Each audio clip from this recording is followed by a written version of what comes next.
10, 9, 8, ignition, 7, 6, 5, 4, 3, 2, 1, liftoff. We Sputnik have sails liftoff. through the sky. Gagarin will follow, and in 12 short years, a man will walk on the moon. Their road would be paved with pride and fear. Riding fire in the sky, the lives of men will pay the toll that opened humanity to the stars. While, on Earth below, the United States and Soviet Union will clash once again. This time, not in a nuclear crisis or proxy wars, but in scientific achievement, reaching out to pluck the moon from the heavens. This is the space race, and this is its story. Hello, and welcome to the Historical Humans podcast. My name is Justin Woods, and I'm joined today by my fellow co-host, Coleman. Unfortunately, Aaron is still under negotiations with the Pinkertons for his safe return. Unfortunately, the negotiations aren't going the greatest, but hopefully, we're optimistic we'll at least get some Yeah, part of him back in the near future. yeah. The trip down to sacrifice the Hoochly the Poochly apparently did not yield anything. No. Uh, but that's okay. We're gonna go up to the stars anyway and see if we can spot him from there. Yes, because Oh, clearly he's not on Earth. So in yeah. Earth, he must be in heaven, or at least in the stars. Oh, I don't think we're going that way when we die, buddy. I don't But know this about you, but I've got my own theories there. this has to be one of my personal favorites in terms of the space race and in terms of like mid 20th century American history, because the space race is just so filled with ego. It's so filled with the desire to be on that cutting edge of technology that it led to some of the largest leaps in scientific developments that we still have not seen the full ramifications of. And I think this is probably the best way to fight a war. You just keep out developing each other for this cutting edge technology. I think is incredible. Yeah, Not to yeah, mention, it is very fun, especially when the military application of the devices isn't so directly military.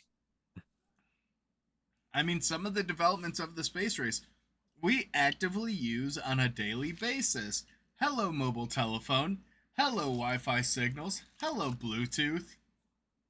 Yeah. Yes, Harold Bluetooth with his Viking ghost from beyond the grave. We've Rumor has imprisoned him in a small speaker box, and he tells us things from the great beyond. Do you think the technology was developed when someone was walking past his grave and their phone started pinging saying, "Do you want to connect to this device?" No, I think the Norwegians had a little too much time on their hands. Oh my god. But this is the space race, which lasted from 1957 to 1969, and it was a proxy battle between the United States and Soviet Union during the height of the Cold War, which was just the two nations after the Second World War were fighting for the world stage. They were fighting for the prestige and the honor to be the top dog on the world Yeah, stage. And it's just interesting because they had two totally different political ideologies, two different methodologies to getting to that point, and yet they were still competing for the same enterprise. yeah, yeah. It's a scary parallel kind of between the USA and the USSR because they're both nations born out of revolution that go into a bloody civil war and emerge into global superpowerdom, and it is fucking scary just how many Hey. different faces that can take. And the, But the Cold War was very much a battle between those ideologies as both nations were trying to influence other nations in their nearby vicinity as to what the best form of government should be. yeah, yeah. The Cold War is one of those funny things. It's like Pax Romana. There is no peace. The war is not cold. There is very active, very bloody conflicts happening throughout the world. It's just the major powers aren't directly challenging each other for once. And that's really where you get the cold part of the Cold War, was that the great powers weren't actually fighting. They were just making everyone else kill each other. And just, funneling tens of billions of dollars into these countries so they could kill each other with top notch technology and equipment. Yeah. But they're going to take a little bit of a break from that because they've discovered a new way to compete with each other: prestige. because everything in this entire Cold War amounts to two toddlers screaming, "I'm better than you. No, I am." And the It, space race is kind of the most intellectual version of that. it's what happens when you let the nerds start fighting each other. And the sad and also very comical part about that, in my opinion, is Yeah. after the Second World War, there were a lot of very smart, very displaced German scientists. And can you guess what both the United States and Soviet Union spent a lot of time, effort, and money doing? Ja. Yeah, they were bringing them over and using them to incorporate their own Yeah. sciences so they advanced. So there were two sects of former German scientists working on both halves of these programs because the Yeah. Germans, up until the 1940s, had some of the best rocket technology out there. Yep. Yeah, the German plan to win World War II was the intercontinental ballistic missile. And in the post World War II era, not being a medical doctor while being German was basically the safest thing you could be. But as we digress, the part of this Cold War and the part of this era we're going to be focusing on is 1957 to 1969. So we will not be including the entirety of the space program, as the space race fundamentally is bookended by the two key events of 57 and 69. The first of those is the Soviet launch of the world's first artificial satellite, Sputnik, Hmm. in was it October 4th, 1957. This was massive. This kicked off the space race. There's a saying, it started with a bang, quite literally, as Sputnik was rocket propelled into orbit. And Sputnik, the name in Russian, means like little companion or traveler. Yeah. So a very cute name for a device that had Yeah. such a monumental impact. Yeah. It was effectively a tin ball with some antennae attached to it, very aerodynamically, and it just went into orbit and just transmitted beep, beep, beep back as just proof that you could send a signal to the sky and back down again consistently. And that And was, oh, yeah, that was something the world had never seen before, that kind of sustained orbital flight. and nobody And had any panic. idea as to what it would do or what the long-term impact was. And that scared a lot of people and caused a lot of panic. Yeah. The panic that is felt in America and the rest of the world cannot be understated. Uh, no one knew what this thing was. The point is, it's in the sky, and there's no way to get it down. We have nothing that can shoot it. If it can look at us, it can fly overhead, and we can't stop it. If it can shoot at us, it can shoot at us, and we can't stop it. Particularly alarming was the rocketry involved to launch this into orbit. Had some very obvious applications for nukes. That meant that effectively Moscow could launch a nuke from Moscow and hit Washington, D.C. before Washington, D.C. could mobilize its defenses. And in the Cold War, where everything eventually leads to nukes, that's pretty scary. Oh yeah. It led to a lot of panic, a lot of fear, but then it also paved the way for other future things, including the Soviets, very practical, very pragmatic in their approach. They go, okay, we launched a shiny metal ball into space. What's next? Well, they ended up sending the very first animal into space, whose name was Laika, and the dog was launched on Sputnik 2 on November 3rd, 1957. So Laika was one of the interesting little footnotes to this because it was the first animal, and what they did was that they proved that they could send a live animal into space and that it could survive. It's a very interesting approach, and unfortunately for Laika, they ended up feeding her, giving her air and water, and then eventually poisoning her food before she eventually did Yeah, not that's really make fucking depressing way to talk about putting an animal in space and hooray. it. Meanwhile, the Americans are still having what's called the Sputnik crisis, where nobody knows what these things are. It's yeah. They They spend most of 1957 absolutely panicking, and the US rushes to get into the space race, and they challenge the Soviet Sputnik on February 1st, 1958, with the launch of their own satellite, Explorer 1. I I love this though because this was during the presidency of Dwight D. Eisenhower, and Eisenhower did not like to be outdone by anyone. Mm-hmm. Like Eisenhower brought the interstate system to America because he went to Germany and went, "Yeah, this is a better system. We're not going to be outdone."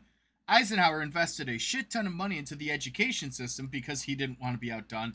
And now his mortal enemies that he fought alongside in World War II were now making a fool of him, sending stuff to space. He's like, all right, no, no, no. So he turns around and creates NASA to spearhead this project.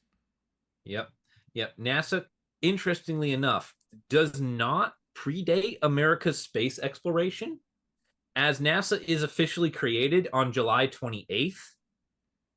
You know, what, 4 months after Explorer 1 has been launched into orbit, I, meaning that the priority here for America was doing the thing rather than actually categorizing in the bureaucracy. well, it's funny because the original space program was basically an extension of the Air Force at that time. It was a military operation. However, that also implies the fact that it lasted 4 months before they transitioned it to a separate civilian organization means that the military turned around and went, this is too hard. This is too much. We need dedicated resources for it. Like for a military organization to purposefully shed a program that has that magnitude or potential impact, because again, they had no idea what it would entail. They really started Yeah. basically taking that extra step back. And the launch of Explorer 1, along with NASA announcing the very first astronauts on April 9th, 1959, sparked this cataclysmic waterfall of space oriented content.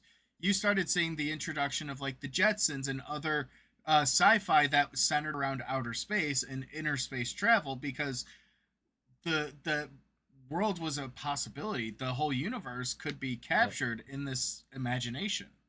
Yep. The Jetsons launch in 1962. Uh, right in the height of this space race. Not to be outdone, the Soviets see that the Americans are planning to put men in space, and so they say, "All right, we'll do the same." And in was it March of 1960, just under a year after NASA announces its first astronauts, the Soviet Union has recruited and vetted its first cosmonauts because God forbid these two countries use the same name for anything. That genuinely confused me for the longest time. I'm like, what's the difference between an astronaut and a cosmonaut? And it turns out where you launch into space determines that moniker. Yep. Which, ironically, the US doesn't do any domestic space Yep. launches anymore. So almost every modern astronaut is actually, in reality, a cosmonaut.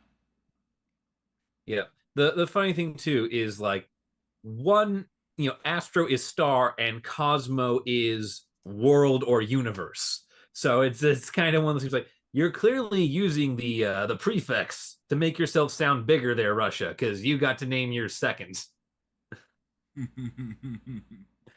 It's very fun, and the Soviet Union does in fact win this part of the space race with one Yuri Gagarin becoming the first human in space with the Soviet Vostok 1 launch on April 12th of 1961.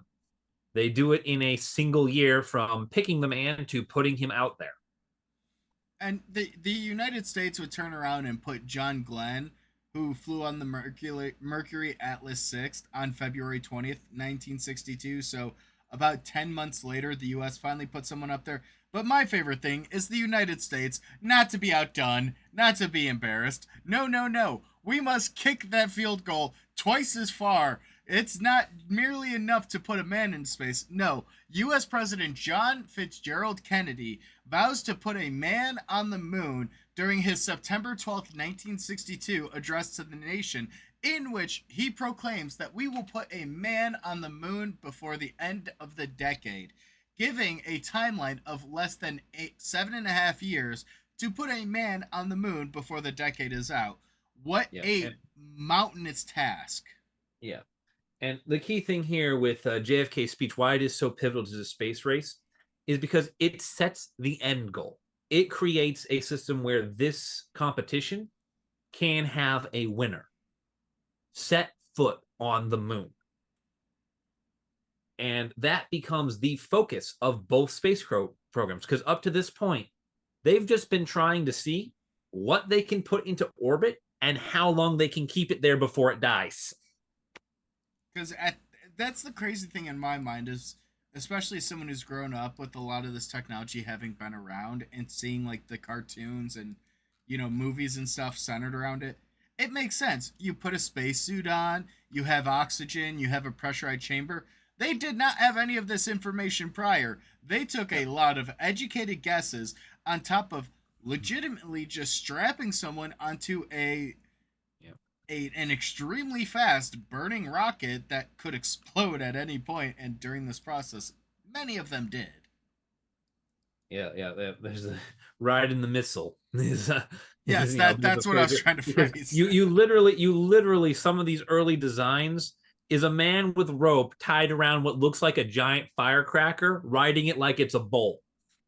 This is there is no sense of safety. No one knows what's really up there. There's the concept of the idea that there's atmosphere everywhere, there's atmosphere nowhere, space plague, the moon is made of who knows what. Well, and it ties back, unfortunately, not to get, well, to add a historical twist to this, that was part of the heliocentric ideology that pervaded during the, what was it, the Renaissance or the Gilded Age? Not the Yeah, Gilded Age, the Renaissance, because it the was. Gilded Age is like 1900.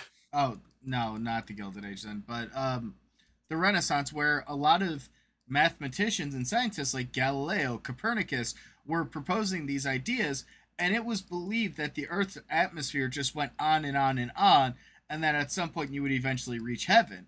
To know and to officially establish and to start researching that, yeah, the Earth has a permeable ozone layer. They have a permeable sphere around our planet that could eventually be punctured and we could explore beyond is just a feat of engineering. Yeah, they yeah, there's a excuse me. Yeah, there's a lot to it, and there's just the fact that, simply put, getting into space was a question no one had thought to ask. And I believe the era we're thinking of here, Justin, is Enlightenment. Okay, Enlightenment, yeah, that sounds about right. Would have been about that turning point. But yeah, there's no one.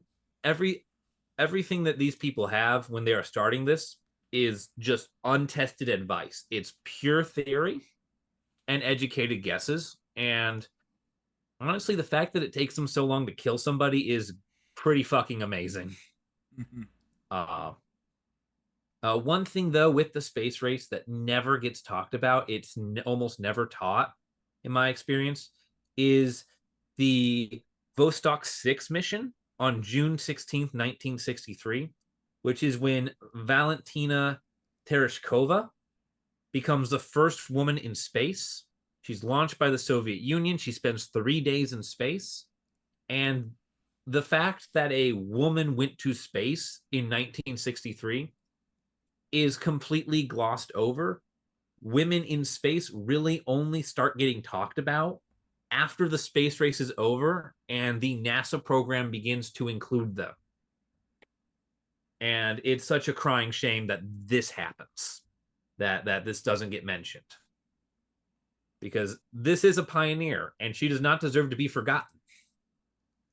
Well, and then all the short while later, in August of 1964, the Soviet Union, well, they can't be outdone either, so they start planning and prepping for twin moon programs.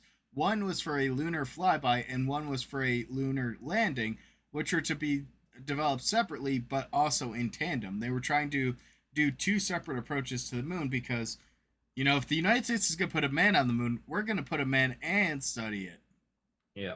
And the interesting thing with this approach is it allows them to specialize in how they're doing things so that the solutions for doing a flyby don't have to accommodate the needs of actually landing and lifting off again. But at the same time, they effectively create double the work for themselves because the act of getting to the moon is now being studied separately by two different groups instead of one big group working together to get there as fast as possible. I mean, I understand it from one approach of simplifying because once you start adding in those other factors, those other Yeah. tangential Yeah. options, then it becomes exponentially more difficult. But yeah, you would hope you kind of started off on a baseline of, okay, here's the mathematics of how to get there. Now let's figure out Yeah. everything else. Yeah. And there is some of that sharing, but like effectively they're doing twice the work in the same amount of time trying to do these two different approaches. Whereas NASA is just it's one space program, everybody's on everything. And we'll see which approach wins out. Though I think most of our viewers probably know. Hmm. If I'm not, refusing to say it till the end. be sure to watch until the end to find out who makes it there first. Yeah. Yeah. The Soviets continue throughout the early half of the first half of the space race with their dominant lead. They launch Vokshad 1, the world's first multi-person spacecraft, on October 12th of 1964. It contains three cosmonauts: Vladimir Komorov, Konstantin Feoktistov, and Boris Yegorov. And wow, that is a mouthful for someone who does not speak a Slavic language. You were pretty accurate. It's Komarov, but it's still pretty darn Yeah, tootin' accurate. yeah, The only yeah, reason I know how to pronounce Russian last names is hockey. yeah. Well, yeah, and Komarov is the famous is one of the famous ones. He's up there with like Gagarin, with like getting shit named after him and being remembered by history. Oh, Gagarin is definitely like one of the top cosmonauts ever. Gagarin's the first man in space. Period. He is effectively king of the spacefarers. Yeah, but has he ever stepped foot on a celestial body? No, though he does narrowly avoid getting killed later on, but that is for later. The Soviet Union doubles down with the first ever spacewalk in March of 1965. And what happened here was on March 18th, uh, a cosmonaut exited the spacecraft while in space. This is typically done for in flight repairs and various maintenance tasks. However, I believe the one that was performed here in 1965 by Alexei Lenov on Voshkod 2 here. This one was primarily done, I believe, as proof of concept that the spacesuits were both necessary and functional. I could be wrong, but I believe he also took one of the first photographs in space while on the spacewalk, Yeah, which that is again was very probably important for propaganda purposes. that's probably yeah. There was again prestige, right?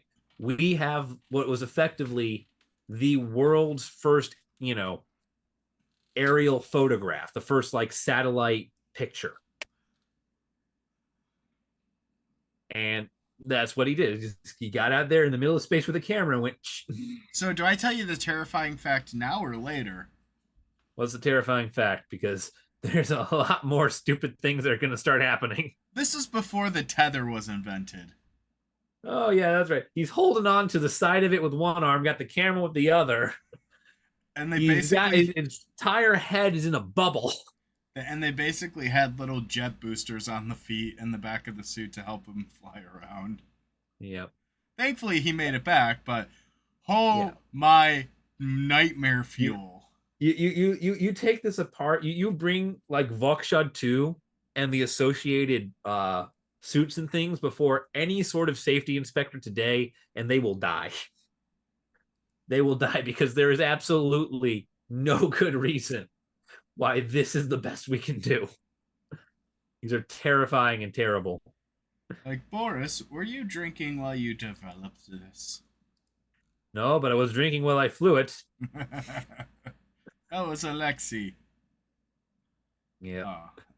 Oh. Yes. The Yeah. U.S., on the other hand, spends the majority of 1965 catching up with the Soviet Union, and they also ended up setting up their first multi person spacecraft on March 23rd, which was Gemini 3 that carried Virgil Grissom and John Young. Yeah. The Yeah, it is. U.S. would also continue to do their very first spacewalk by Ed White aboard Gemini 4 on June 3rd. Yeah. Yeah, you can kind of see right here in 1965 is right where the Americans catch up to the Soviet Union because they've been running at full sprint, trying not to get left behind from 57 up through 65 here. And this is right at the point where they finally catch back up in the race, and they don't let their momentum start slow them down. They keep pushing. It's just interesting to me what a blank checkbook could do for science, technology, and education. Yeah. Oh yeah, definitely. The the same year, at the very end of the year, the U.S. conducts what is known as the first orbital rendezvous. This is the first time the United States will outpace the Soviet Union in any sort of practical result. The only other point at which America was ahead of the Soviets up to this point was in the announcement of astronauts. Not even getting them into space, just announcing that you had them. So this is the first like real practical result where America gets ahead. And what happened was James Lovell and Frank Borman on Gemini 7 met with Walter Schirra and Thomas Stafford, who were aboard the Gemini 6. On December 15th, they popped out of their little spacecraft and they met each other floating in space. Uh, they do not dock. The two spacecraft do not connect. What effectively happens is they both climb out of their little telephone booth spacecraft, and they go, "Hey, everybody!" And they just kind of wave at each other as they pass, like two ships on the ocean. And this gives the U.S. the idea of what if we made those little spaceships kiss, and that becomes the U.S. focus for the next year. I mean, that also leads to the development of the International Space Station, so that's pretty neat because that docking technology became a pretty big to do. Oh yeah, definitely. However, before the U.S. can successfully complete a docking procedure, the Soviet Union realizes what's happened and makes for a massive grab for the moon.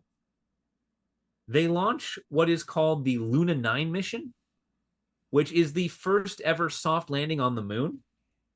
And soft landing is a very deceiving term because I would almost call it would be successful landing. As a soft landing is anytime you land an airplane, a boat, a spacecraft without breaking it.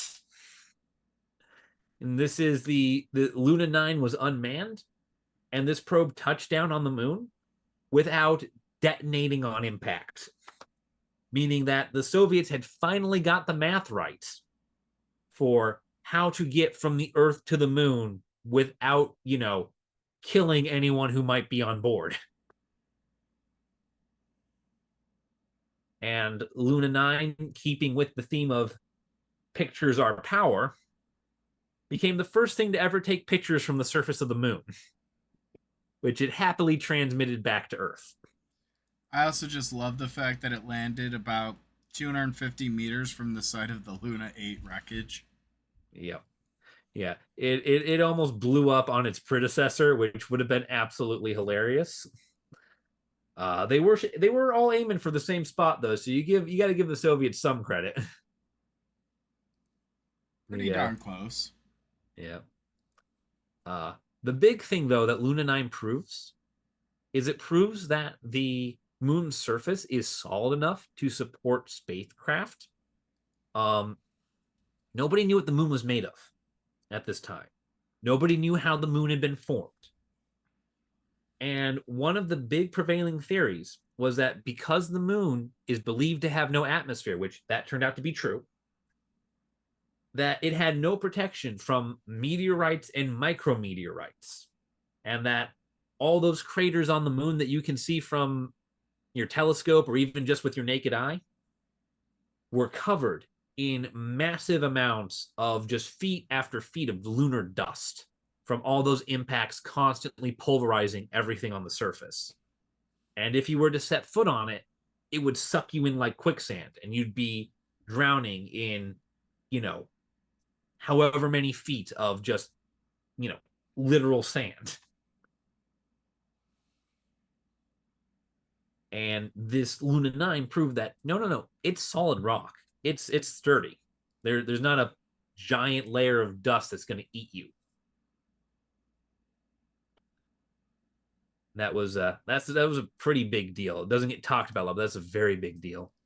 Well, and you tend to get the impression that a different impression when you think about what nation made it to the moon first. Here you find out that it was actually the Russians who made the first real move to the moon. But I just, again, find it truly comical that there's just a graveyard of failed landers prior to the successful one. Just goes Yeah, to show, you just got to yeah, keep at it, and time after time after time, yeah, you might yeah. succeed towards the end. Yeah, this is Luna 9. Lunas 1 through 8 are dead. Luna 9 makes it. And this, of course, is the part of the program where the Soviets have to get on the radio to Luna 9 and tell it that there is no plan to send it home and that the little robot will be out there forever until it dies. And that, my friends, is the inspiration for Wally. Sure, let's go with that. Fake fact of the podcast. Yeah, spot the one. But the United States, on the other hand, continues to push for manned operations, and they do manage to complete the first docking on March 16th of 1966, when Neil Armstrong and David Scott docked the Gemini 8 with the Arena target, and the Agena target. The Agena target was an unmanned satellite put into orbit to test their abilities to dock and change orbits.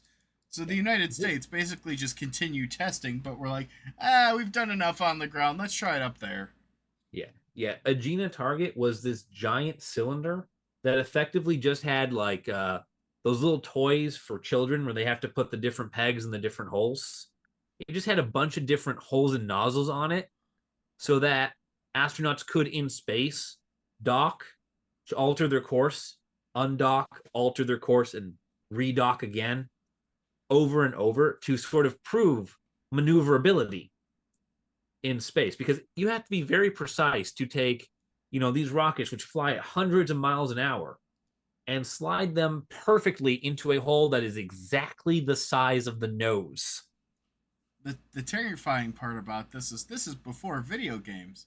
The general population has not developed the skill set needed to control the ship. No, no, they literally do have at some points what looks like an Atari controller before the Atari, and they're just So they're working with people who's played with like maybe the claw machines at the amusement park, and that's it. And well, if you're good at that, then you are very patient and probably would be qualified for this program. Yeah, now we get them training on actual game controllers because it's more familiar. Yep. Yep.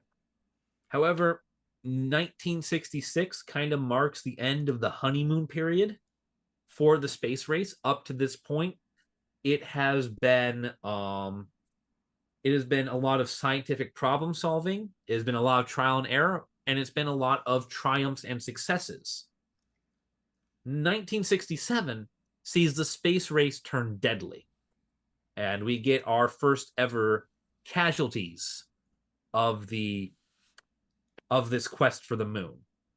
Uh, January 27th, 1967, there is the cabin fire at Cape Kennedy on the Apollo 1 spacecraft. What happens is the interior of a spacecraft, because it is all recycled air and recycled oxygen specifically for space travel, it has a high oxygen content, meaning it's very flammable. And what happened was some faulty electrical wiring sparked, igniting the entire capsule. The 3 crew members inside, the 3 astronauts, go for the door, except due to additional failures, the cabin door cannot be opened.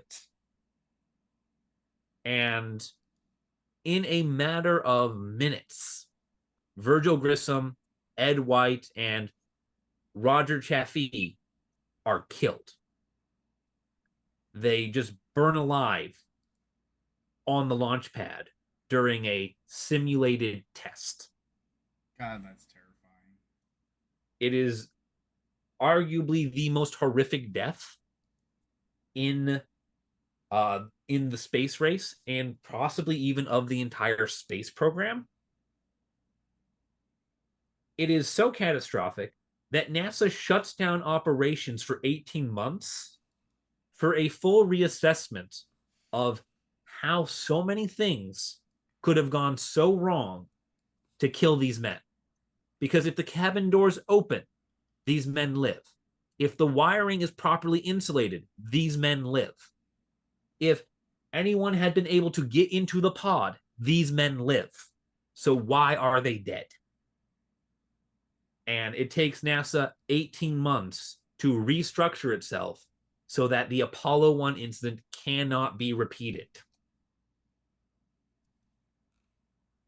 And you might think that's a year and a half. The Soviets, this is their chance to jump ahead. Except the Soviets are having similar crises. On April 23rd, the Soyuz 1 mission becomes the first ever mission with a spaceflight fatality. And this is the death of the cosmonaut Vladimir Komarov.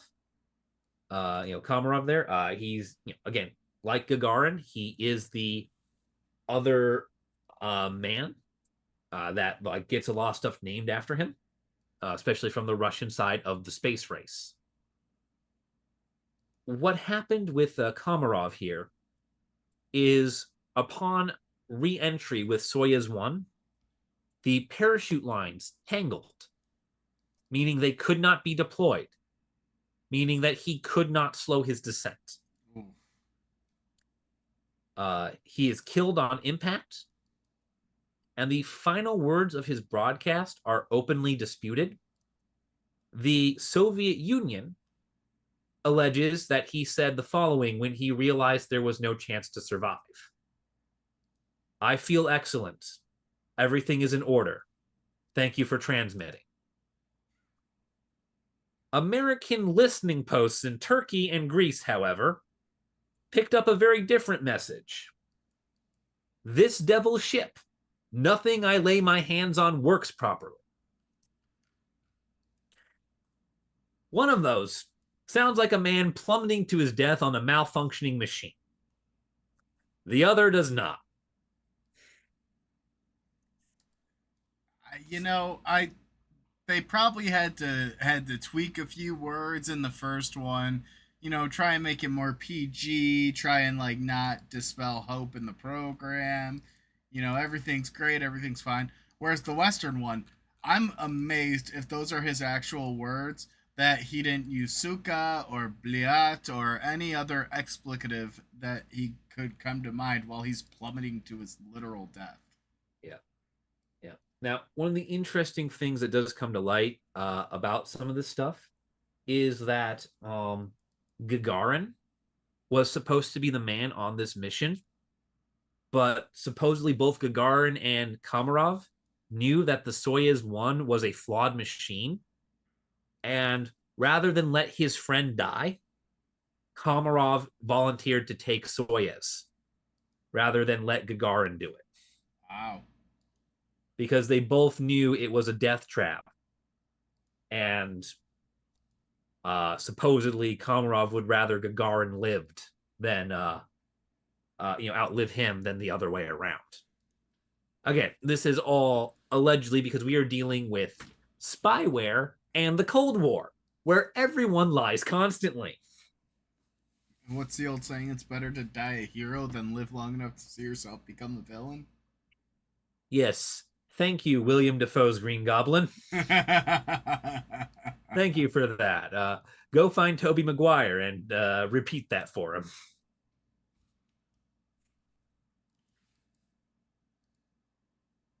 Now, after these dual tragedies, 1968 is a much needed return to form for both the United States and the Soviet Union. The Soviets launched the Zan 5, which becomes the first vessel to fly around the moon and return to Earth. The flight lasted from September 14th through September 21st of that year, and thus one of the two Soviet space programs achieves its goal, which is a, orbit of the moon.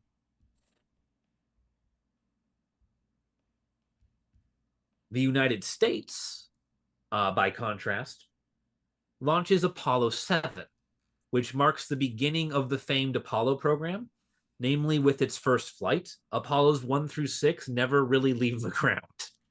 I do very much appreciate how the United States, throughout all of this, has kept their naming scheme pretty consistent. I mean, you had the Mercury program, the Gemini program, the Apollo program. And for those of you playing at home, Column, can you explain what those three deities are known for? Well, for one thing, they are all space oriented. They're all space oriented or astrology oriented items. Gemini is literally one of the 12 zodiac symbols. Apollo is the god of the sun, and Mercury is literally the name of one of the planets. They're all gods in different cultures and mythologies, which really Sure. plays into it all. Um, Yeah. you Yeah, know, they're all. before Yeah. they became planets or zodiac signs, they were deities, ancient deities that represented the sky, the stars, the Yeah. universe. Yeah. They knew what they were doing. They played into that naming scheme, and the Apollo programs. Apollo is quite literally slated to say that he flew across the sky. Yeah. The key thing with this is it's all Greek deities, it's all Greco-Roman, because Mercury is Roman Hermes Yeah, so and all that stuff. quite important there, and it's just incredible. And with the Apollo 7, you saw the first flight of the famed Apollo program because, like you said, the previous ones didn't take off. And Yeah. that carried Walter Schreier, Don Eisel, and Walter Cunningham. And Yeah. that launched on October 11th of 1968. Yeah, and Shreya, we mentioned him. He's one of the people who is a recurring name. We mentioned him earlier. He was part of the first orbital rendezvous on board Gemini 6 with Thomas Stafford, where he met Jim Lovell and Frank Borman in passing as they just kind of circled each other. I mean, I completely understand the use and reuse of astronauts, especially trained ones, but it is just kind of interesting to see. Oh yeah, you were on this other flight. Oh, you're on this flight. Yeah. Hell, Grissom and White had both been in space prior to the Apollo 1 incident that, killed everybody. Like the astronauts are considered more valuable the more space experience they have. Especially as, the cost of training these people is enormous. Yeah, it's not like the, they could just slap a suit on someone else and go, "All right, off you go." these people have to have the reflexes and collectivity of a fighter pilot with the ability to do PhD level mathematics and physics on the fly. Can I break a small little knowledge nugget on that one? Yep. Yep, go for it. Most of these astronauts were former fighter pilots because hey, when you fly experimental aircraft, it translates pretty well into flying Yeah. prototype space equipment. Yeah. Not to mention a combat ace is not going to freak out because the ship he's on starts shaking a little bit. So they're very well trained, they're very well organized, and there is a certain sense of duty that comes with the former military experience of I may die for this mission, but as long as I serve the mission, that mentality pervades. Yeah. Not to mention, for most of the first year of the space program's existence, for the first year of the space race, NASA is technically part of the Air Force. Now, we get Explorer 1 in orbit before we get the founding of NASA. Again, those military jocks, they just didn't know what to do with the nerds, so they gave nerds free reign. Yeah, king Long of the live the nerd. yeah. Now, what's fun here is the U.S. takes Apollo 8 and beats Zan 5, as on December 24th of 1968, Apollo 8 becomes the first crewed fight around the moon. Zan 5 was an unmanned probe, much like Luna 9. The Soviets get ahead of the Americans with unmanned spacecraft, but it's the Americans, it's the United States here, that's able to do it with people before anyone else. And that is kind of the goal. That is winning. It's not just we sent a computer to the moon. We have to send a person. It's we have to put a man on the moon. And so this is where the US passes over the Soviet Union and kind of, we're coming up on the end here. It's December of 1968. There's only 1 year left in the space race. The US is not to be overtaken. Was it Apollo 8 is Frank Borman, a veteran, Jim Lovell, another veteran, and William Anders, who has not been mentioned up to this point. New So character introduced. we get a pretty famed crew. Now, Jim Lovell is, of course, not famous for this Apollo mission. The one he gets very famous for actually happens after the space race. Oh no. Oh no. Don't Yep, tell me. Fred Hayes and Jim Lovell. Damn. That is unfortunate. Yeah, he is. Yeah, Lovell will become one of the Apollo 13 astronauts, but the space race ends in '69, and Apollo 13 does not launch until, I believe, what was it, 1970. So it does not launch until the next year. At least they survived, but still, that is Yeah. not a fun experience. Nope. Now, right here at this point, the US and the Soviet Union are neck and neck. The Soviets have achieved victory in both being the first to orbit and the first to land with probes. The US has the first to orbit with people, and the Soviets are right on their heels. They're hot on their heels. They're gonna try and take things back in 1969. This is the home stretch. This is the last year. Except in this final season, there is yet another tragedy that pushes the Soviet Union out of the race for good, and that is the N1 moon rocket. Now, the N1 is the Soviet response to the Saturn class boosters used for NASA's Apollo program. The issue with the N1 is that during a test launch in 1969, the N1 rocket detonated on liftoff. Instead of going up into the air, it exploded. And given the amount of highly combustible fuel and the size of the rocket, the detonation alone killed 91 people. Oh man. Oof. Um, Effectively, you've massacred most of your experts at this with this action, with this failure, because a lot of the people who are there at liftoff are essential personnel. Yeah, it definitely cripples their program for the foreseeable future. Yeah. Now, what had happened was a fairly simple malfunction. One of the propellant lines burst, and this fed kerosene into the heated engine compartment, meaning that the rocket couldn't turn off. And all that fuel was getting ignited with no release point. And when there is a fire in an area where the fire cannot expand, it will attempt to expand violently, thus detonating. It literally exploded. So that can happen with diesel engines, where the diesel engine runs away because of the fuel, and usually ends with the toasted engine. I can imagine with a rocket, it would lead to a pretty sizable boom boom. Yeah. These boosters are bigger than like some people's houses. That's how big a lot of these things are. Yikes. So you can imagine something the size of a small home being filled to the brim with rocket fuel and then detonate it. Oof.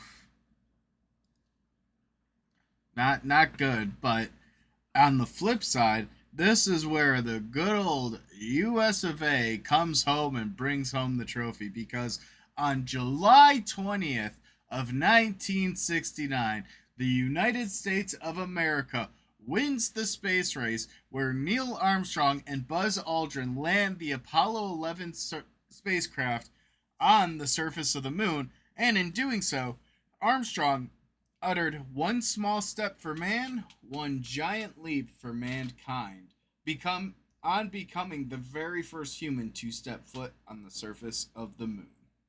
Yep. With that, the promise of JFK is fulfilled. The United States puts a man on the moon by the end of the 60s, with just under 6 months or just over 6 months to spare. And with this, the space race is concluded. The end goal that was decided upon following the launch of Sputnik and the panic that ensued that kicked off the space race, it has been achieved. The Soviet space program is for the moment crippled and will take years to catch back up, at which point America has space dominance. So the Soviet program, I do want to make a small addendum here Yep. because the Yep, Soviet space program didn't die off. Just a lot of the people on their moon program did. Instead, the Soviets switched their focus to the Venera program. And the Venera program is arguably one of the coolest, in my opinion, just by the pure audacity of it, where they attempted to have multiple spacecrafts land on the surface of Venus. They conducted the first successful landing of an interplanetary device, and I think that was like 1970 or 1971. Yeah, yeah, they do shift focus. They are, they do get crippled by this N1 incident, and they do shift focus. It takes them a while to pick back up, and by that point, the space race has ended, and they've chosen their own different goals. I think Venera also is responsible for the first ever spacecraft to be crushed by atmosphere on account of the fact that no one quite realized that Venus's gravity and atmosphere was so much denser than Earth's. They sent like 5 or 6 spacecraft, and each one lasted progressively longer. The first one was like 5 or 10 minutes. The next one was like 25 minutes. The next one was like an hour. I think they managed to get up to like 2 hours before they would eventually dissipate. But in that time, they were able to capture the first interplanetary photo, and they also discovered the presence of the sulfur rain on the surface of Venus. Yep. Also known as reasons 5 and 6 as to why Venus will never be habitable for human life. And the United States, on the other hand, went a little bit further and were like, that orange one over there? Maybe that one could be kind of decent. What do you think, Jim Bob? You think we should go there? They're going, yep, they're going for Mars. And we did manage to have a couple landers on Mars, and the U.S. space program took a different approach from this point forward. Now that we've wrapped up the space race, let's give a little inclusion to the future, where the U.S. would begin launching a lot of satellites, mainly for military purposes in the 60s and 70s, that would be used for espionage, communications. Hell, we even see the beginning of the internet with ARPANET in the early 70s, supported thanks to satellite technology. Yeah, the panic around things like Sputnik when it first comes out is at least partially warranted, as its capacity for spyware and weapons delivery system and intelligence gathering is, at the point of its release, unparalleled in the human imagination. God, and then along came the 80s, and good old Ronnie Reagan was like, what if we attached lasers in space and shot them down? I presume ever after watching a few of the episodes of Star Wars having a brilliant Yeah, idea one morning. yeah, What if we yeah. just There's used a our satellites? there's a lot of fun ideas. But then the US really focused their attention on international collaboration, and they began developing originally the Skylab, which transitioned into the International Space Station. So, an international outer space scientific laboratory. And that's one of the things that I find kind of interesting is the International Space Station really has been collaborative because even though the United States and Soviet or in modern day Russia no longer the Soviets after they fell, which I think that was the death blow for their cosmonaut program until the early aughts. But they would go on to collaborate and go on to work together and help build out the International Space Station. And as mentioned earlier in this episode, the United States, our spaceports aren't being used for human transportation like they used to. We no longer have the shuttle program, which had two tragic disasters of their own. Uh, but instead, we use the Soviet Mir ship. We send them up with cosmonauts. And though they're American, they are not being launched from American soil. Um, though But we have I a believe they are astronauts because it's your nationality that determines which title you get. oh, is it? It's it's literally nationality. Oh man. Well, I'm an American astronaut. Yes, well, I am Russian cosmonaut. But it is interesting too because we're starting to see a resurgence, and this is part of the reason we chose this topic to talk about. You're seeing a resurgence on the importance and focus on outer space. Specifically, you hear a lot about interplanetary colonization, of sending humans to live on Mars and to expand beyond just our planet. But it also captivates a lot of imagination, a lot of unknowns, a lot of questions, and I think that idea of research really sparks people's interest in it. I mean, Colum, what sparks your interest with outer space? Is it the aliens? Honestly, I'm not sure. I like a lot of sci-fi. I like a lot of the tech. I like the ability to do things. Like a lot of the sci-fi tech becoming science fact is very fun. Um, I'm still waiting on my transporters, Scotty, but you know, all things in time. You can have your transport. I'll take a TARDIS any day of the week. Doctor Who, a machine that No, can take me anywhere and translate on the no, spot. no. Time travel cannot be used responsibly. It's just a fact. And in my defense, I never said I travel responsibly. I All would right. buy. So with that ending of a fake beer commercial right there. Oh my god. Yeah. That was Well, terrifying, man. I like I said though, I think it'd be Oh, boy. interesting to see, and it's cool to see how space has impacted us, and it led to a lot of modern technologies that we use. Wi-Fi again mentioned, Bluetooth, hell, even LCD displays came from the space race and the technologies we developed.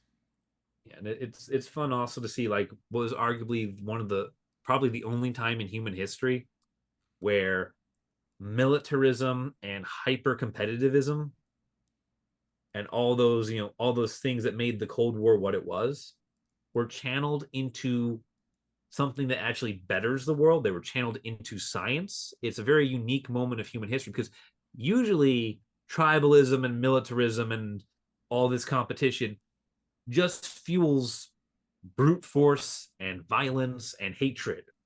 And here it fueled discovery and inquiry and progress.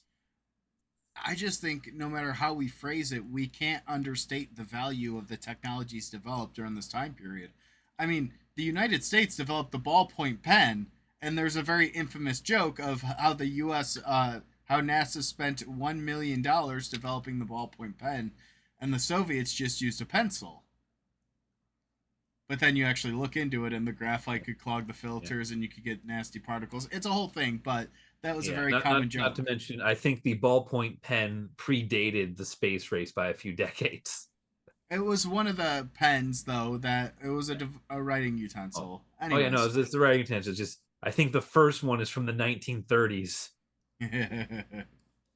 But, anyways, that's probably a good point to wrap up with all the rambling. The space race is a fascinating topic, and it's cool to talk about something more modern because there's a lot more parallels we could pull from it.